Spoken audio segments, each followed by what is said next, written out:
Hey, so lads, today we're going to be talking about Angel Reese and Caitlin Clark. And yeah, this is a rivalry that isn't really a rivalry at this stage. And I don't know if you didn't want to call it a rivalry. I don't know what story is, but we're going to be talking about these two players and we're going to be talking about something that Gilbert Arenas said. So, Gilbert Arenas posted on Threads. This is after, obviously, we all know Angel Reese wants to leave the Chicago Sky.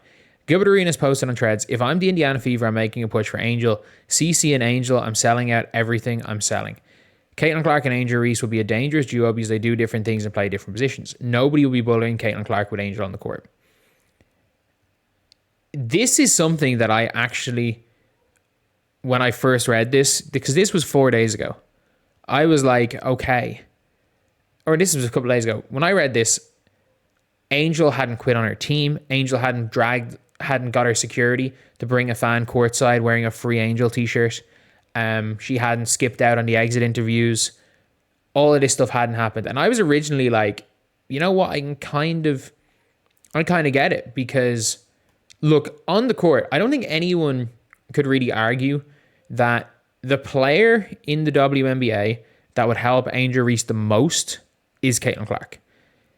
Angel Reese would be one of the players that would help Caitlin Clark out the most as well. Like, if you swap out Natasha Howard for Angel Reese, and Angel Reese is 100% locked in, just purely basketball-wise, the Indiana, and Caitlin Clark's healthy, with Kelsey Mitchell and let's just say Lexi Hull, the Indiana Fever are contenders.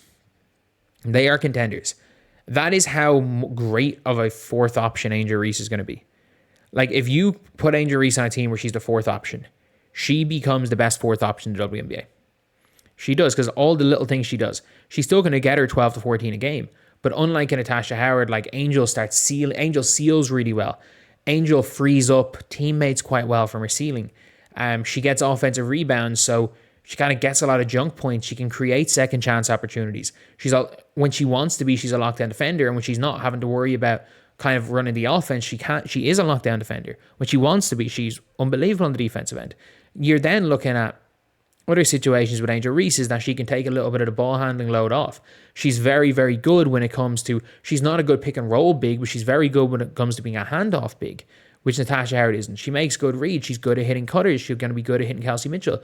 You have a double passing post rotation of Angel Reese and Leah Boston, and Angel Reese can play center quite well.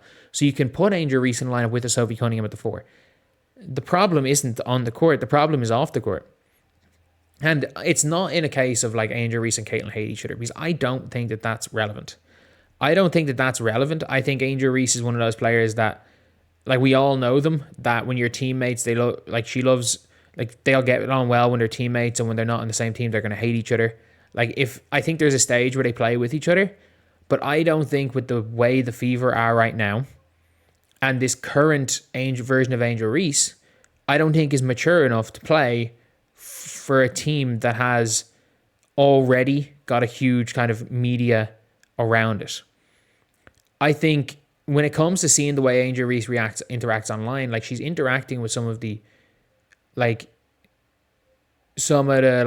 stanniest of stans, which is for me very concerning, because I don't think, like, it's like stan culture and people being obsessed with a player and is always going to happen in sports, like, but I think the players should distance themselves from that, whereas Angel Reese buys into that, because that is a lot of her brand. So I think the problem is that Angel Reese has shown when things are going well, she's great. When things aren't going well, she might burn the ship down. Like, if the Indiana Fever lose 5 games in a row and Angel's getting the blame rather than Caitlin Clark, which could happen. Let's be real. Teams can lose 3, 4, 5 games in a row. But if let's say the Fever lose 3 games in a row, the world's ending. I think the Lynx the Lynx go on a 3-game losing streak at one stage. But I know for a fact the Liberty did. The Mercury ended the season on a 3-game losing streak. The Aces lost the game by 53 points. The Atlanta Dream lost to the Fever by 20, and lost to the Sun pre-Layla Lacan. All of the top teams have had spells in the year where it's been bad. The difference is when it's the Fever, the sky's falling. The media is there. and Twitter goes crazy. And if you can't log off Twitter and you can't ignore the noise, which Angel Reese can't ignore the noise. Like, she blindly believed that the crowd were making a certain animal noise at her in the Fever game, even after evidence showed that it was either a Flight Reacts meme or a yodeling woman. And it didn't happen. And then continued to push that narrative.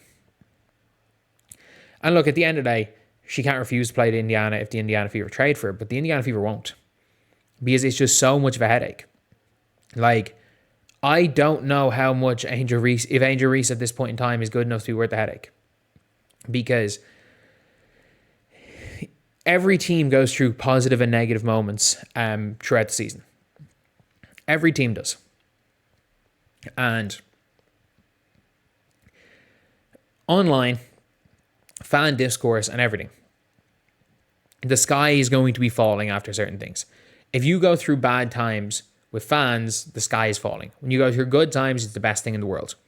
And that's one of the best things about sports, is you have the ability to go from utter despair to the world could end at this time and I don't care level of happiness from one possession. That's the beauty of sports. The problem is that when the players themselves can't buy into that fan level emotion, because it's a different type of emotion. Fans get ultra high and ultra low and players can't. And that seems to be the case with Angel Reese, is that when things are going well, she's up here. When things are going bad, she's down here. There's no level-headed. And I do think that it's something that if she was gone to the Indiana Fever, that could help. And I wouldn't be opposed to her going to the Indiana Fever. She didn't have the crazy fandom behind her. And the crazy fans that seem to control a lot of seem to have an impact on the decisions that she makes. And look, I'm on the outside looking in, but that's what it appears like. And with that being the case, I do think it would be best for Angel Reese to go to a lesser market. Like, I don't even think it would be good for her to go to to Dallas to play with Paige. I think it would be, if Angel Reese goes, like, you're going to have to send Angel Reese to somewhere like a Connecticut and just sit her down and be like, look, you want to win, we're not doing that, and we're not trading you. So it's like, you can win us a few games this year, and we're going to get probably Juju Watkins, Michaela Williams, or Madison Booker.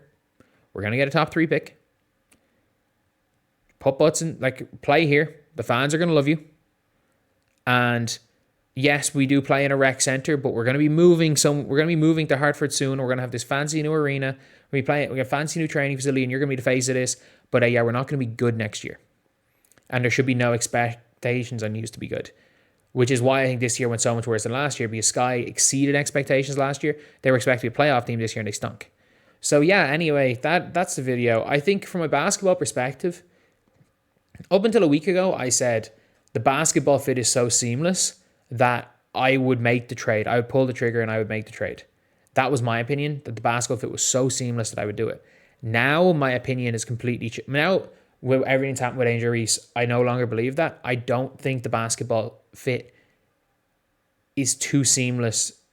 I think now the off-the-court shit that would happen would be worse than the on-the-court stuff. Because the Fever do have the assets to get Angel Reese from the Chicago Sky. 2027 first, 2026 pick number 9, or pick number 10, 2026 pick number 10, a second round pick, KK Timpson. That's probably getting Angel Reese. Two firsts, maybe 2 seconds. 2 firsts, 2 seconds, and KK will probably get you Angel Reese.